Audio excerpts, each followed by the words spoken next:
У гісторыю Беларусі і беларускай літаратуры навечна ўпісаны адзін з першых беларускіх паэтаў 19 стагоддзя, выпускнік Віленскай медыка-хірургічнай акадэміі Францішак Савіч, які тройчы ўцякаў з расійскага зняволення.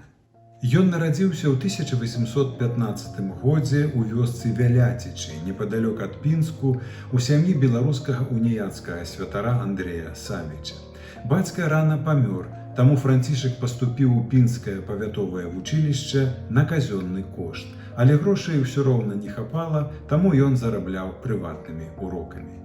У 1833 годзе ён з адзнакай скончыў вучылішча і паступіў у Віленскую медыка-хірургічную акадэмію таксама на казённы кошт. Студэнт Савіч вельмі востра адчуваў несправядлівае сацыяльнае ўладкаванне Расіі, асабліва рабскае становішча прыгонных сялян. Таксама востра ён адчуваў нацыянальны прыгнёт з боку Расіі, якая не так даўно разам з іншымі дзяржавамі ліквідавала незалежнасць Рэчы Паспалітай. Таму малады Францішак Савіч утварыў у Вільні дэмакратычнае таварыства, у якое ўваходзілі каля 60 студэнтаў і віленскіх мяшчан, і ўзначаліў яго. Сярод асноўных пунктаў прапаганды дэмакратычнага таварыства былі адмена прыгону і павага да нацыянальных правоў кожнага народу.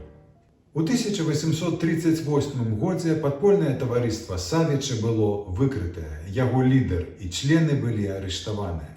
Следства з карцерамі, голадам, катаваннямі і пабоямі працягвалася 8 месяцаў.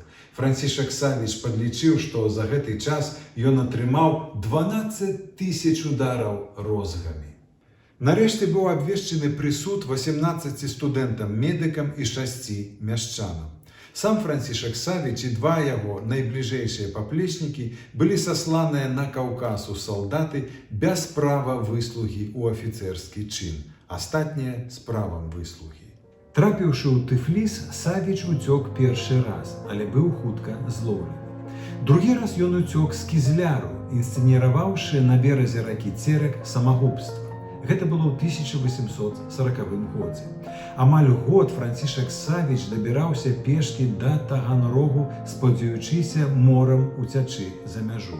Але ў Таганрогу яму параілі перайсці расійска-малдаўскую мяжу па сушы, бо караблі пільна правяраліся. На мяжы яго паводле знешнасці вылучылі з натоўпу цыганоў і затрымалі. 2 гады ён праседзеў у турме, не назваўшы свайго імя, а пасля яго зноў саслалі ў салдаты ў Чарнігаўскую губерню. Але Савіч уцёк і адтуль. Гэта былі яго ўжо трэція уцёкі. Ён дабраўся да Кіева, здабыў дакументы на імя доктара Геля і затрымаўся ў мястэчку Януш-Поле непадалёк ад мяжы, дзе пачаў лекарскую практыку. Але ў 1845 годзе там пачалася эпідэмія халеры.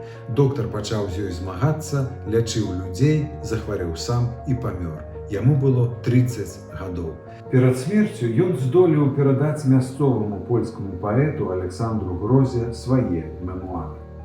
Ягоныя тэксты былі апублікаваныя толькі ў 1882 годзе ў Львове у кнізе Эдварда Паўловіча «Успаміны з наднём на Ігілі», выдадзенай па-польску. Але здаецца, што ягоны адзіны вядомы на сёння беларускі верш, напісаны ў 30-е гады 19 стагоддзя, задоўга да львоўскай публікацыі бачыў і чытаў іншы выдатны рэвалюцыянер і палітык, заснавальнік мадэрнай Беларусі Кастусь Каліноўскі. Савіч у пачатку свайго верша пісаў: «Дзе ж тое шчасце падзелася? Дзе глянеш, людзі брашчаць ланцугамі, дзе кінеш слёзы, аж жыце няміла, бо з чалавека высысваюць сілы». Вось гэты беларускі выгук, дзе ж тое шчасце падзелася, відаць, запомніўся Кастусю Каліноўскаму, і ён, будучы ў турме, пачаў свой верш да каханай дзяўчыны словамі: «Марыська Чарнаброва, галубка мая, дзе жся падзела шчасце, і ясна доля твая». Паралелі відавочныя.